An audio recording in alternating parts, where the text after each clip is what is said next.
Captain Ben Torres stood at the viewport of his ship, watching the massive Zephyrian homeworld grow larger on the screen.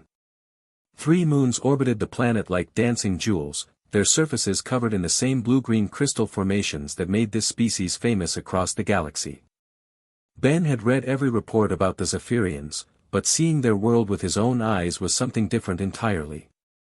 "Captain, we're receiving docking instructions from the surface," called out Lieutenant Lisa Wong from her position at the communications station. Her voice carried a hint of excitement. This was humanity's first official diplomatic mission to the Zephyrian Empire, and everyone aboard felt the weight of history. "Thank you, Lieutenant. Take us in slowly." "I want to make a good impression," Ben replied, straightening his dress uniform. The dark blue fabric felt stiff and formal compared to his usual work clothes, but today called for ceremony. The ship descended through layers of thin atmosphere until they could see the crystal city below. Towering spires reached toward the sky, each one carved from single pieces of the native crystal. Light moved through the structures like water, creating patterns that hurt human eyes to follow for too long. Ben had never seen architecture that seemed so alive. "Docking complete, sir," announced pilot David Park. "The Zephyrians have provided a sealed walkway to their reception area." Ben nodded and turned to his diplomatic team. "Remember, we're here for trade negotiations. They want our manufacturing technology, we want access to their crystal formations for our computers. Keep it simple and respectful." Ambassador Helen Ross, the senior diplomat, gathered her papers. The briefing materials suggest a formal ceremony first, then 3 days of negotiations. Standard procedure. But as they walked through the crystal corridors of the Zephyrian Palace, Ben noticed something strange. Instead of being led to a large meeting hall, they were guided through smaller passages that seemed more private. The Zephyrian escort, a tall being with pale blue skin and crystal growths along his arms, moved with obvious nervousness. "Honored human guests," the escort said in careful English, "there has been a change to the schedule. Queen Vash requests immediate audience with Captain Torres alone." Ambassador Ross stepped forward. "I'm sorry, but protocol requires that I be present for all meetings with your leadership. Captain Torres is military, I handle diplomatic matters." The escort's large eyes seemed to glow brighter. The Queen's words were very clear. She wishes to speak only with the ship's commander.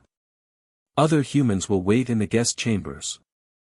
Ben felt confused but tried not to show it. "Ambassador, perhaps we should respect their customs for now. I'll take notes and brief you afterward." Ross looked unhappy but nodded. "Very well. But keep the conversation general until I can join you." The escort led Ben deeper into the palace, through corridors that grew more ornate with each turn. The walls showed scenes of Zephyrian history carved directly into the crystal, telling stories of their rise from simple farmers to masters of crystal technology. Ben tried to memorize every detail for his report. Finally, they reached a pair of massive doors that seemed to be made from solid diamond. The escort placed his hand on a panel, and the doors opened without sound. Beyond lay a chamber unlike anything Ben had imagined. The room was circular, with a domed ceiling that showed the stars above through perfectly clear crystal. The floor was polished to mirror brightness, reflecting the starlight back and forth until the space seemed to exist in its own universe. At the center sat Queen Vash. Ben had seen pictures of Zephyrians, but the Queen was something special. She stood nearly 8 feet tall, with skin that shifted between silver and pale blue depending on the light. Crystal formations grew along her shoulders and arms in patterns that suggested both crown and armor. Her eyes were the deepest purple Ben had ever seen, and they seemed to look right through him. "Captain Ben Torres of the human vessel Defiance," she said, and her voice was like music played on crystal bells. "I welcome you to our world." "Your Majesty," Ben replied, offering the bow that his cultural briefing had taught him. "I'm honored to meet you. My government sends greetings and hopes for friendship between our peoples."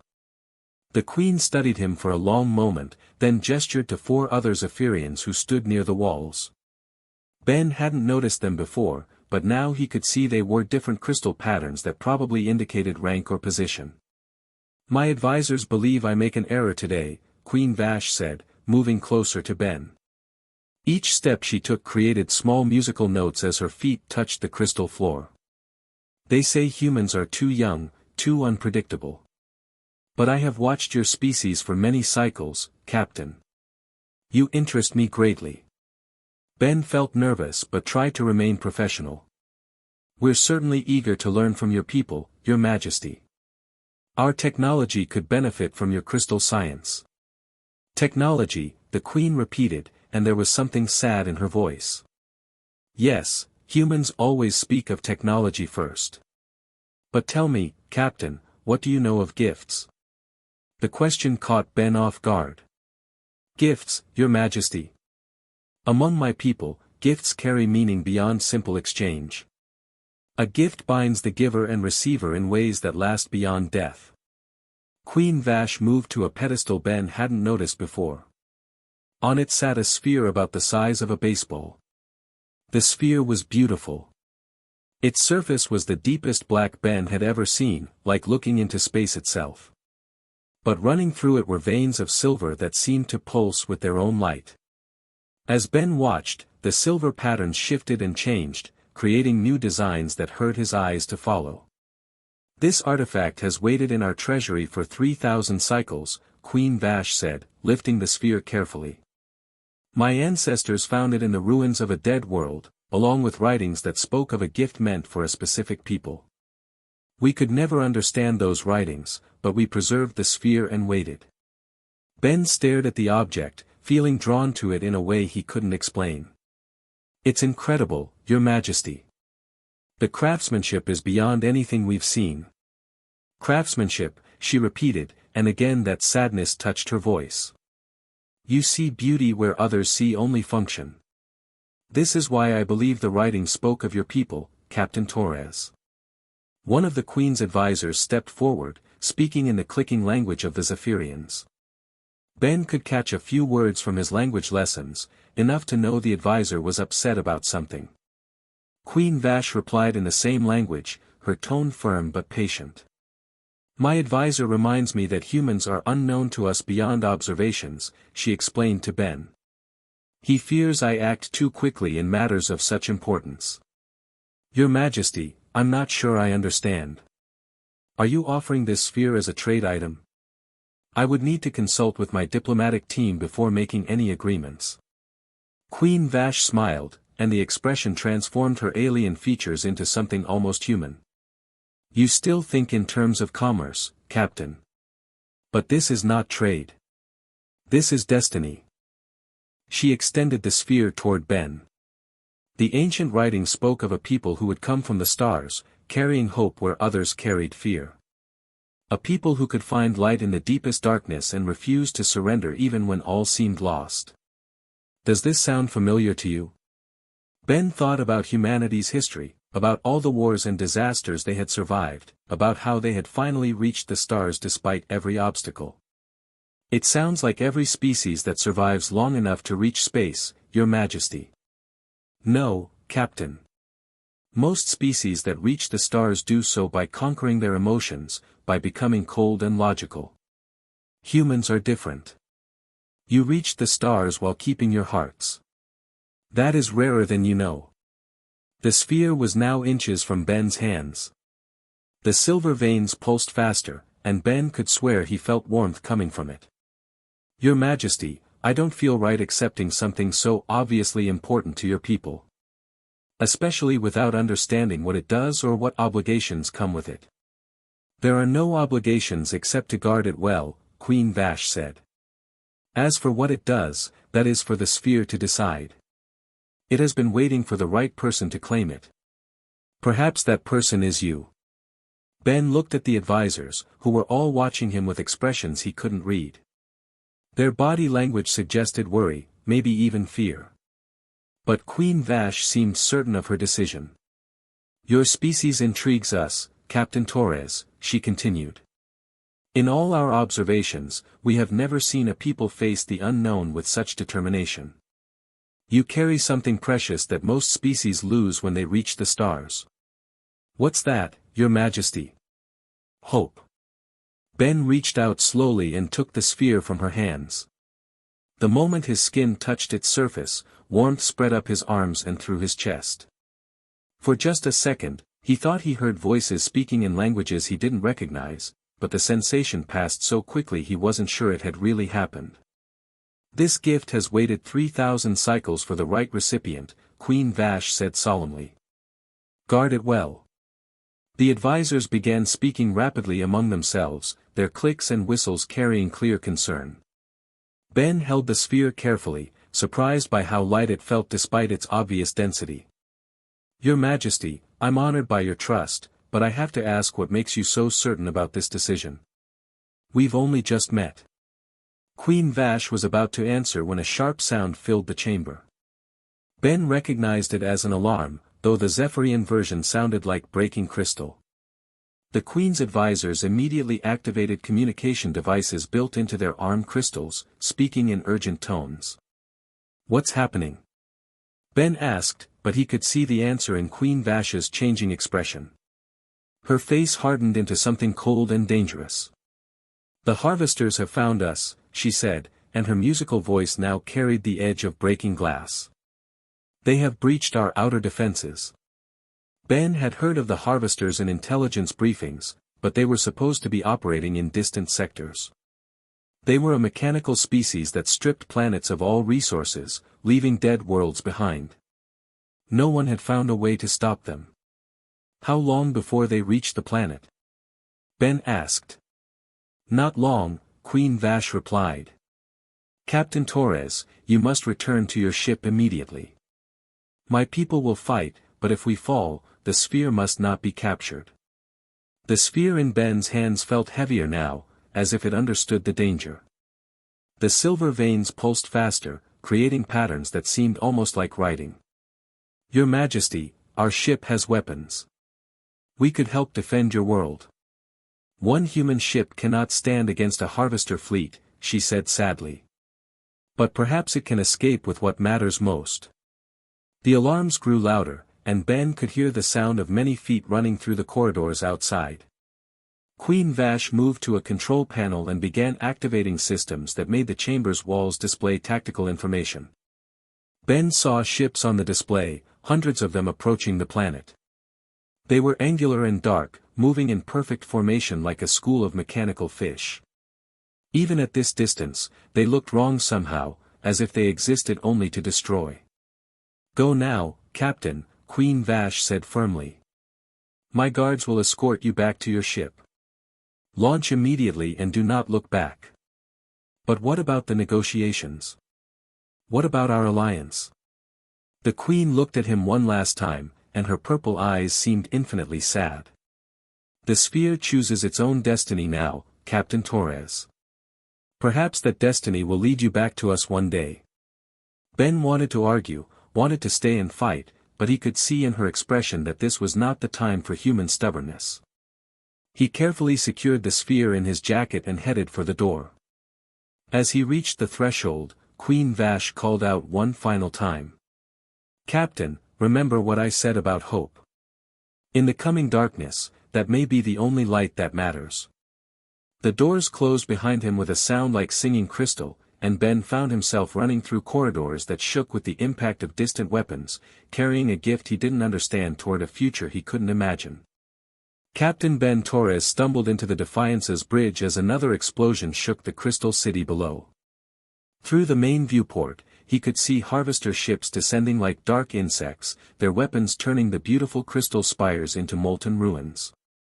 The sight made his stomach turn, but there was nothing his single ship could do against such overwhelming force. Captain, are you injured?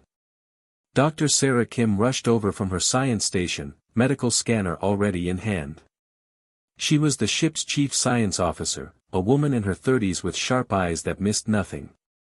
I'm fine, Doctor. But we need to launch immediately. The Queen's orders.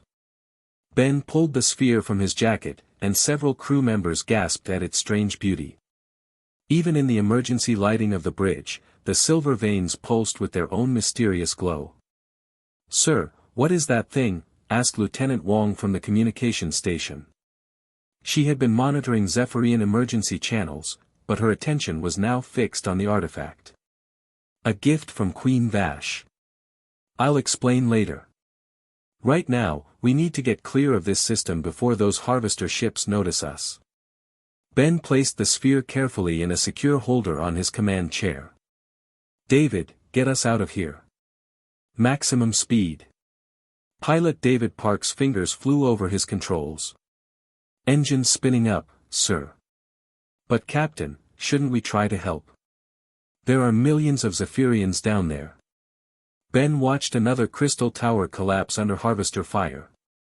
Each fallen building probably contained hundreds of lives, and the knowledge ate at him.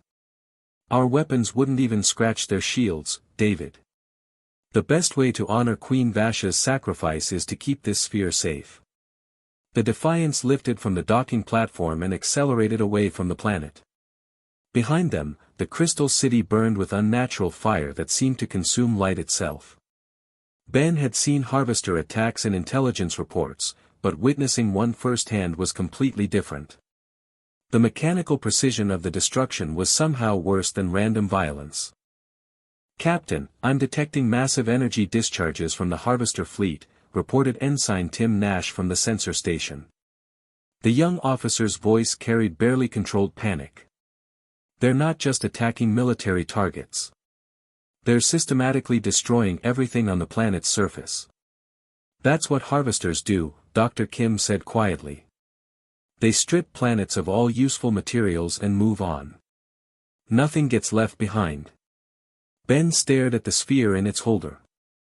The silver veins were pulsing faster now, almost frantically. "Doctor, I need you to run every scan you can on this artifact."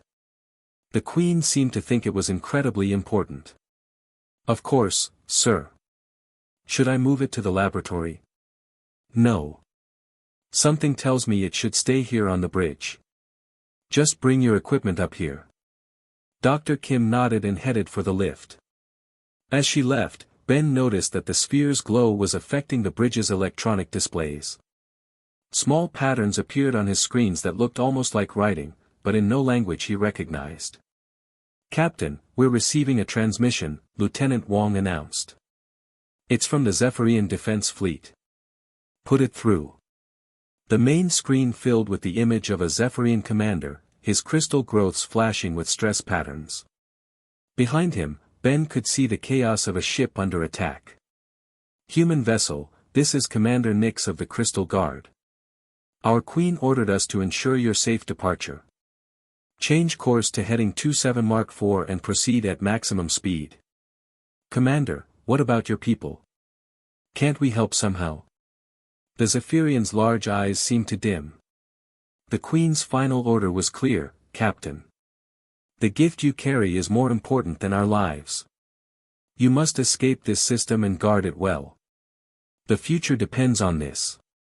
The transmission cut off, and moments later Ben watched the Zephyrian ship explode under concentrated harvester fire. He gripped his command chair harder, feeling the weight of responsibility settling on his shoulders like a physical thing. "Sir, we're clear of the planet's gravity well," David reported. "Ready for faster-than-light travel on your command. Take us out. Set course for Earth at maximum speed." The stars elongated into lines as the Defiance jumped to faster-than-light travel. Behind them, the Zephyrian homeworld continued to burn, but there was nothing more they could do now except honor Queen Vash's trust. Dr. Kim returned with a portable laboratory worth of equipment, setting up scanners around the sphere without touching it.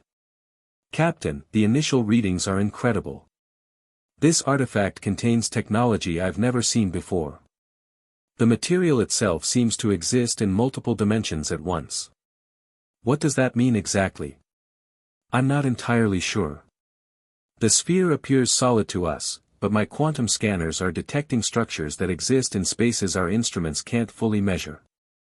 It's like looking at a shadow of something much larger." Engineer Max Chen joined them on the bridge, carrying additional scanning equipment. He was a quiet man who usually spoke only about technical matters, but Ben could see excitement in his eyes. Dr. Kim called me up here to help with the analysis.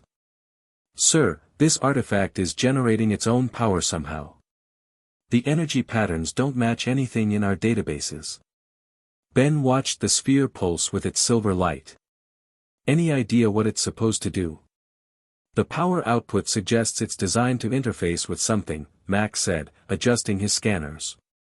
Maybe a computer system or communication device. But the energy signatures are too complex for our technology to fully understand. Captain, Dr. Kim said, looking up from her readings, I'm detecting what might be information storage within the artifact. Massive amounts of data, but encoded in a format that's completely alien to us. Could it be some kind of database? Maybe historical records from the Zephyrian civilization? The data patterns don't match Zephyrian technology either.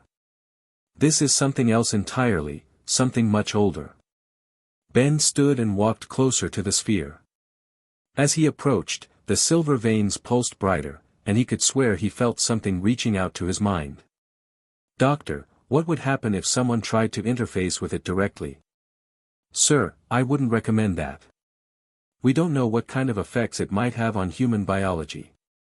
The energy patterns could be dangerous to our nervous systems.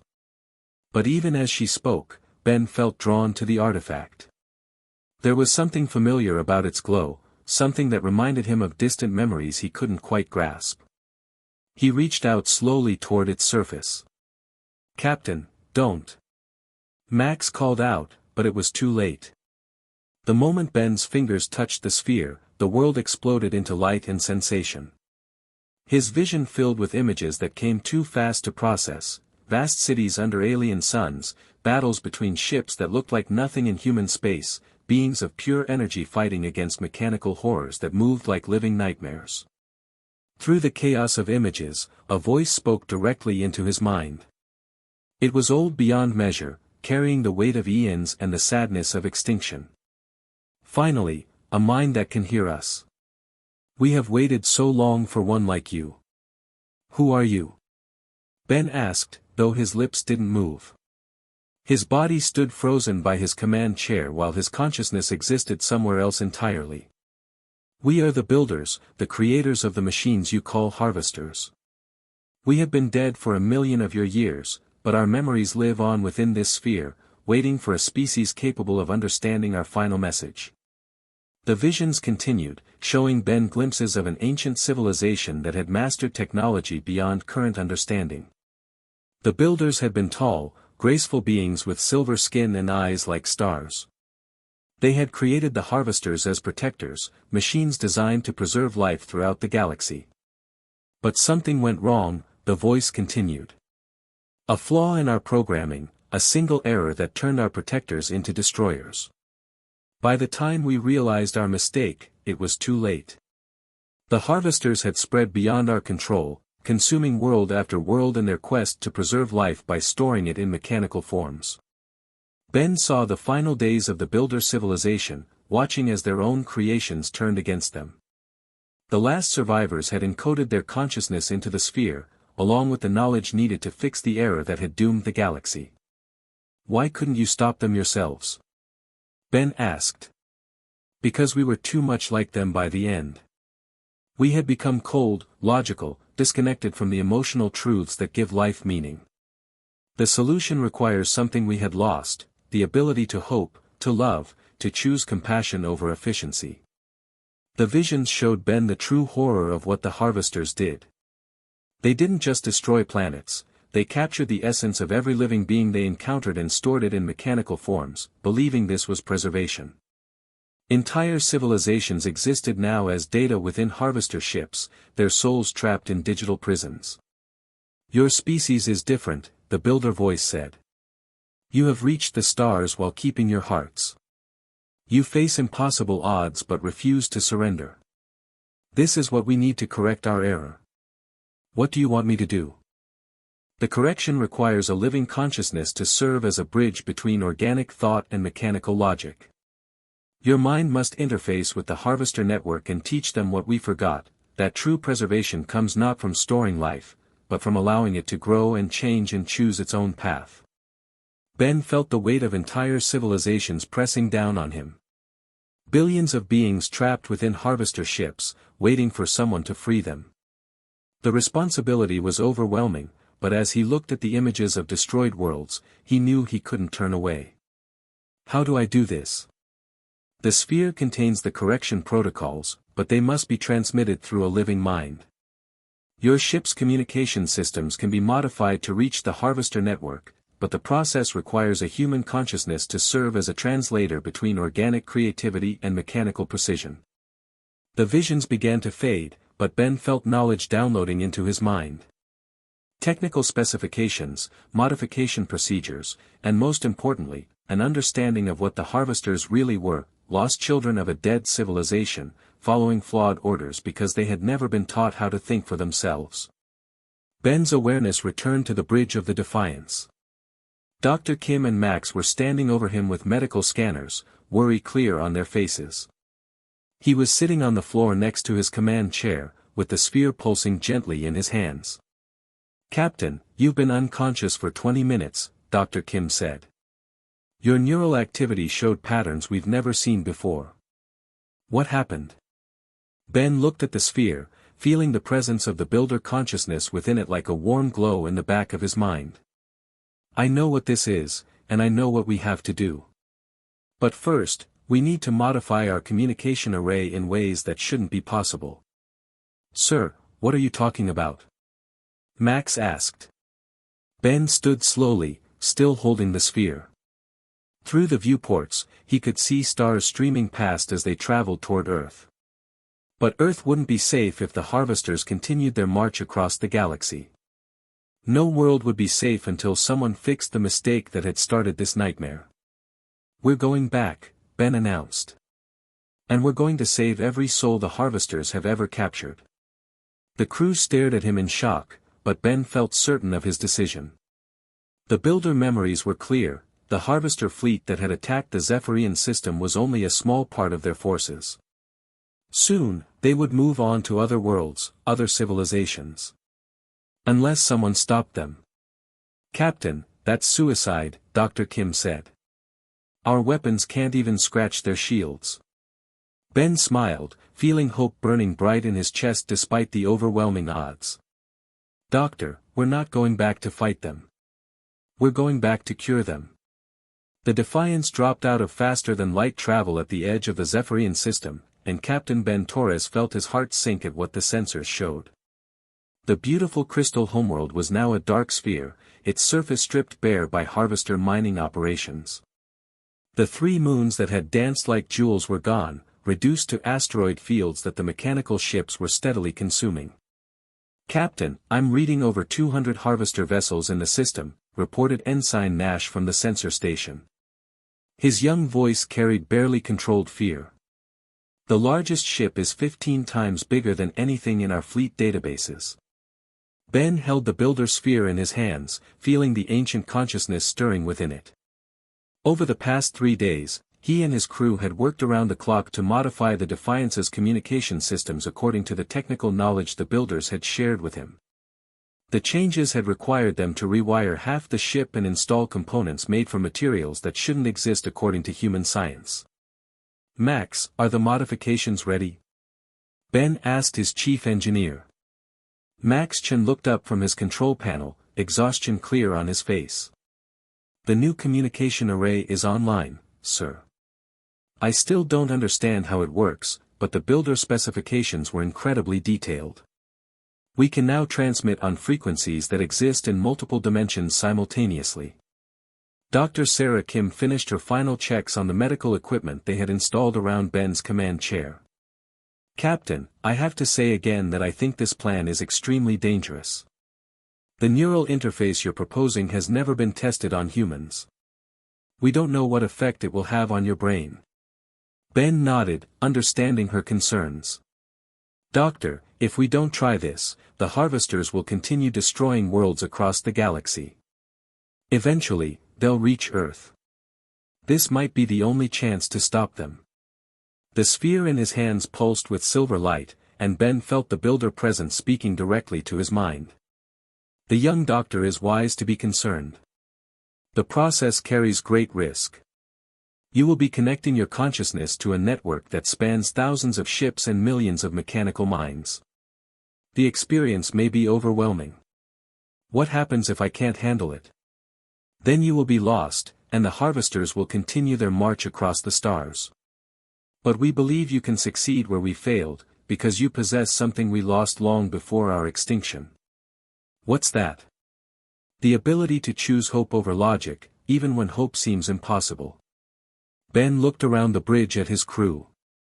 Lieutenant Wong was monitoring long-range communications, ready to call for help if things went wrong.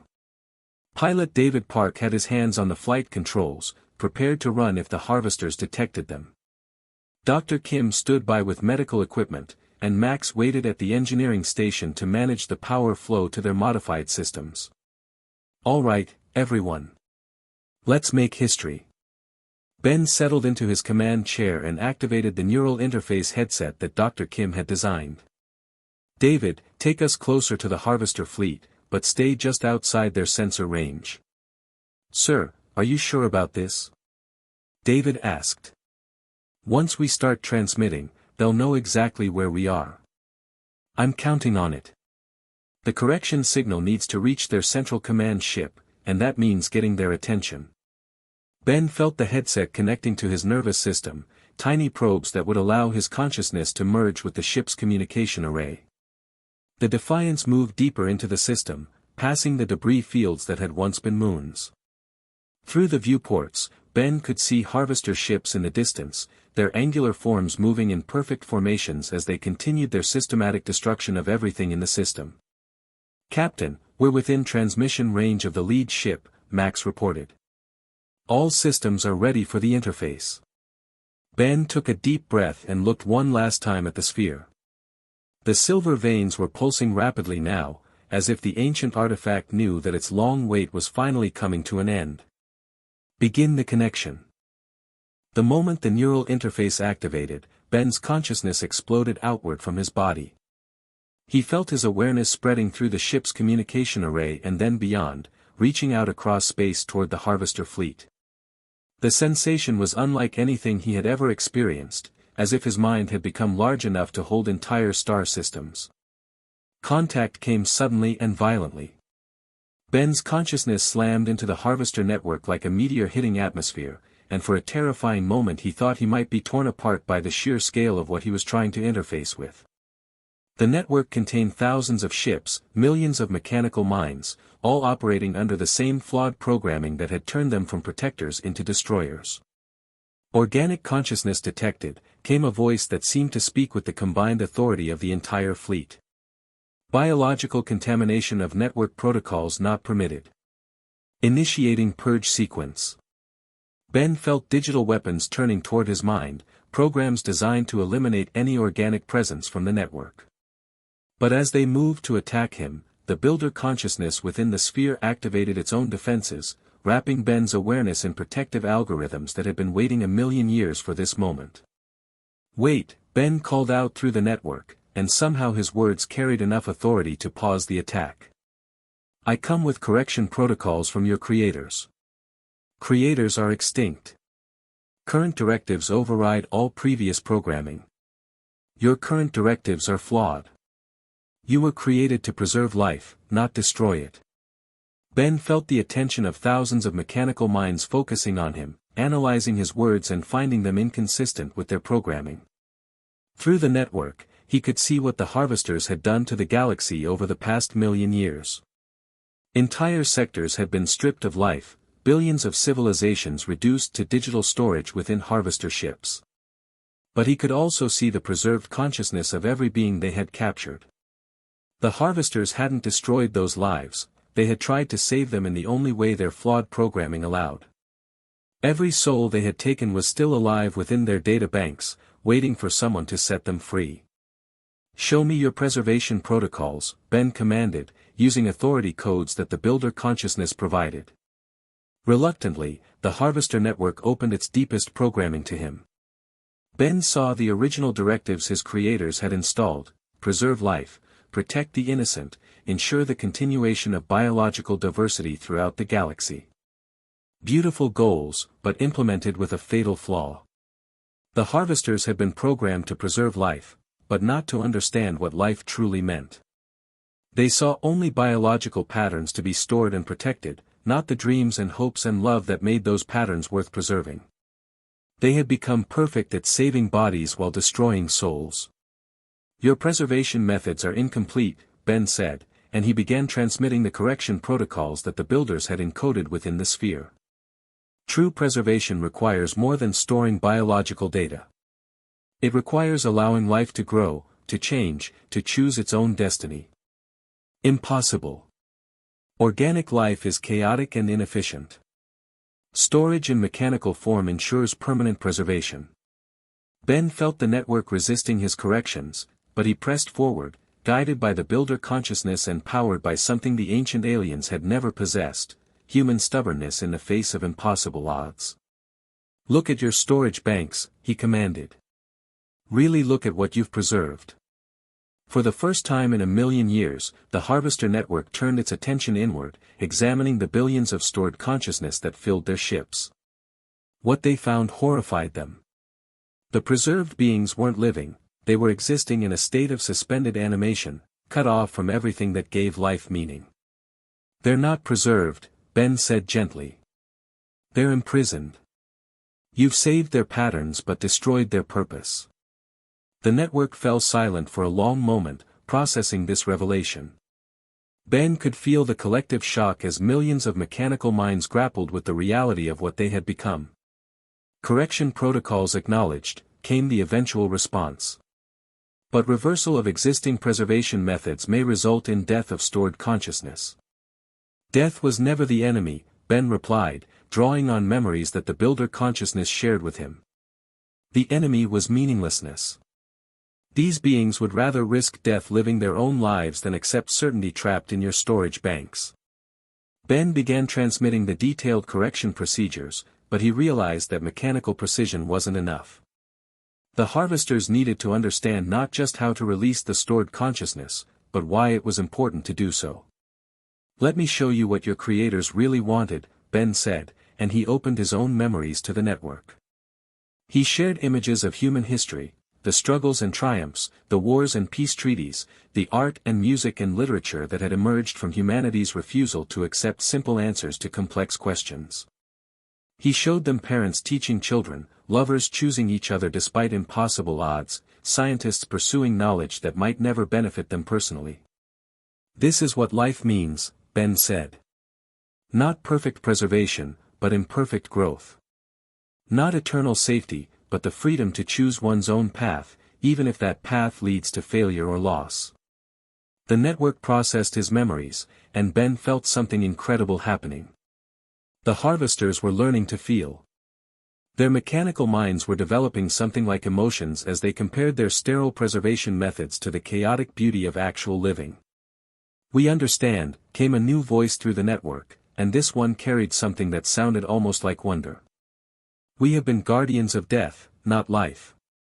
We have preserved forms while destroying essence. But you can fix it, Ben said. The correction protocols will allow you to return all the stored consciousness to living bodies. New bodies, grown from the genetic patterns you've preserved. You can give them back their lives. The process will be complex. Many may choose death over restoration. Others may be damaged by their time in storage. That's their choice to make, Ben replied. Freedom includes the freedom to fail, to suffer, even to die. Without that freedom, preservation becomes just another form of destruction. Ben felt the network beginning to implement the correction protocols. Across thousands of ships, mechanical minds started the delicate process of preparing to restore billions of preserved consciousness to new living forms. It would take years, maybe decades, but it would be done. What of our original mission? The network asked. How do we protect life without destroying it? Ben smiled, even though his body was far away on the bridge of the Defiance. You become teachers instead of guardians. You help civilizations develop their own defenses, their own solutions. You preserve not by storing, but by nurturing growth. The connection began to fade as the correction process completed. Ben felt his consciousness pulling back toward his own body, but before the link severed completely, he heard one final message from the Harvester Network. "Thank you, human. Your species has given us something we thought lost forever, the ability to hope." Ben's awareness snapped back to his body with jarring suddenness. He was sitting in his command chair on the bridge of the Defiance, with Dr. Kim shining lights in his eyes and checking his vital signs. "Captain, you've been under for 6 hours," she said. "How do you feel?" Ben looked around the bridge. Through the viewports, he could see the Harvester fleet, but they were no longer mining operations. Instead, the ships were repositioning themselves into new formations, beginning the massive task of restoring life to the worlds they had stripped bare. "I feel like we just saved the galaxy," Ben said, and for the first time in days, he allowed himself to smile. The Builder Sphere sat quietly in its holder, its silver veins now pulsing with a gentle, peaceful light. The ancient consciousness within it had finally found rest, its million-year mission complete. Queen Vash had been right about humans carrying something special to the stars.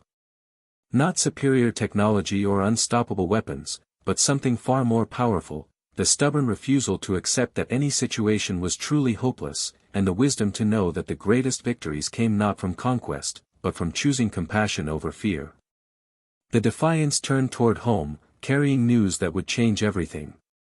Behind them, the Harvesters began their new mission, not as destroyers, but as gardeners, helping life flourish throughout a galaxy that had waited far too long for hope.